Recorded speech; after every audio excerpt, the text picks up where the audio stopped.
Dawa na matean ang pag-uuran sa Catanduanes kan nakaaging aldaw huli sa epekto kan shear line asin low pressure area day ini naging ulang para day madagos ang pag-abot kan Coral Adventure Expedition sa nasambitan ng probinsya. Sa ruining Australian cruise ship, nalunad ang nasa 77 Australian tourist.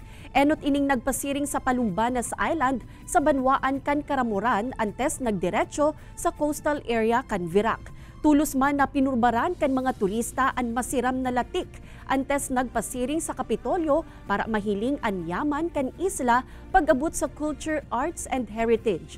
Positibo man ang Provincial Tourism Office na sa paagi kan Australian cruise ship na ini, mas mabibisto pa ang isla asin madakol ang mga turista na mabisita sa lugar.